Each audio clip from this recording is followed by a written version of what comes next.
After drying out at the servo, we had one more stop before the Bungle Bungles. I was very nervous of what was coming because I still had a lot of fear riding since I high-sided in South Australia, especially of sand and not knowing what the track conditions are going to be.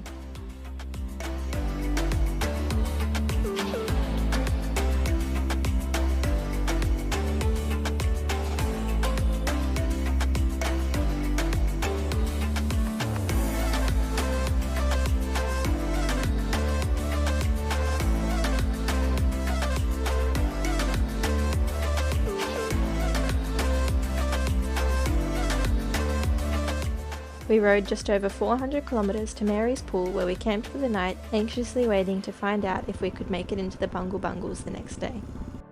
We had 120 kilometres to the turn-off for the Bungles, then another 60 dirt kilometres to our campsite. There had been some rain in the area and we weren't sure how deep the river crossings would be.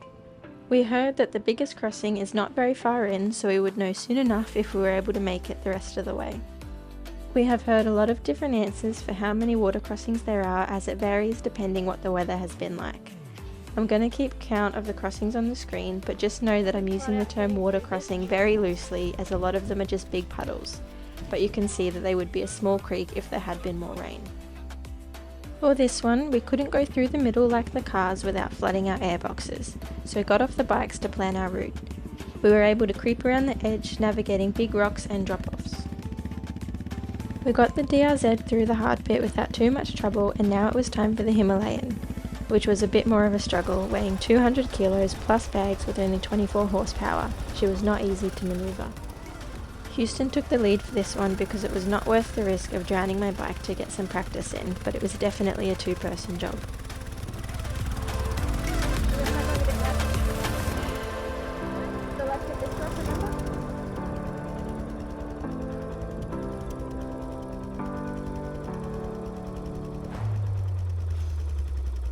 Heavier than my bike. Yeah. I'm wrestling this. Yeah.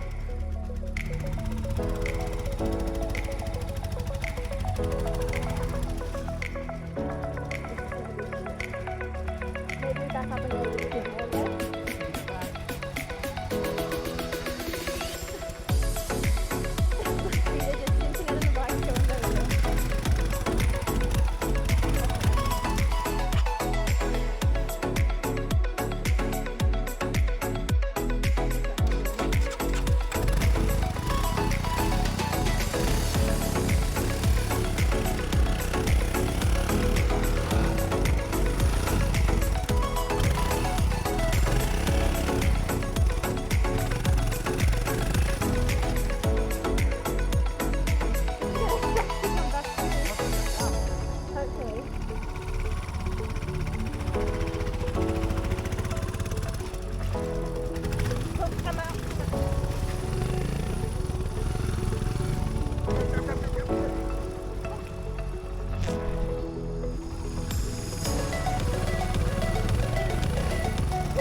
Probably going to go somewhat slow.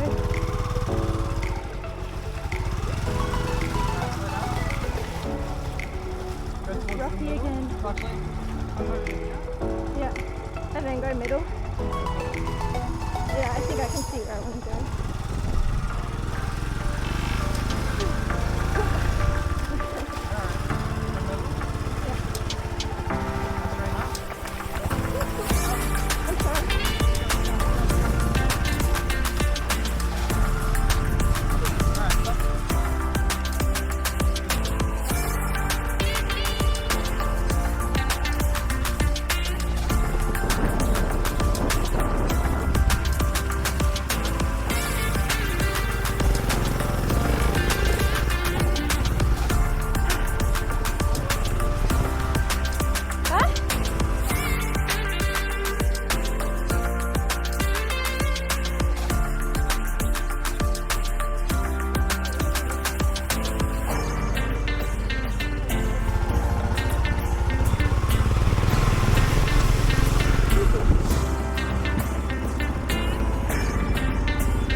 There was a lot of variation in the crossings, some being small puddles that we rode straight through, but some requiring a bit more thought and planning to avoid big rocks and deep spots.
We finally made it to the visitor centre, approximately 50 kilometres from the highway.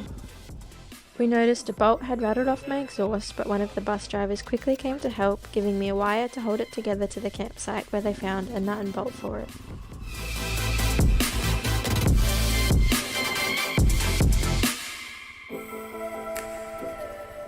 There were only a few more crossings on the way to the campsite where we could finally relax until Houston got a flat rear tyre.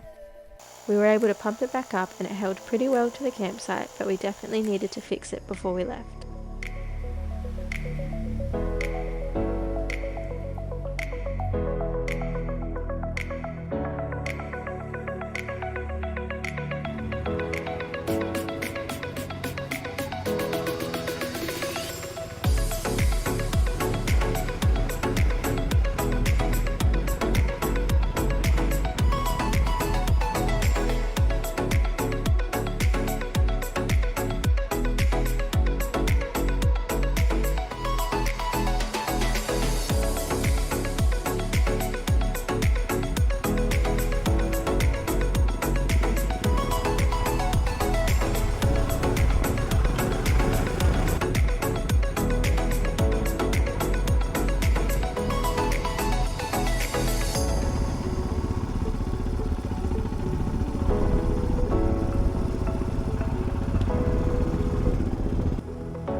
We only had front tubes, which would do the job but aren't ideal, especially for the highway Ks when we leave the Bungles. Hell. We spotted a car carrying mountain bikes and asked if they had a tube repair kit, which thankfully they did, and lent us a patch that did the job perfectly. I can even tell you that it lasted all the way to Townsville.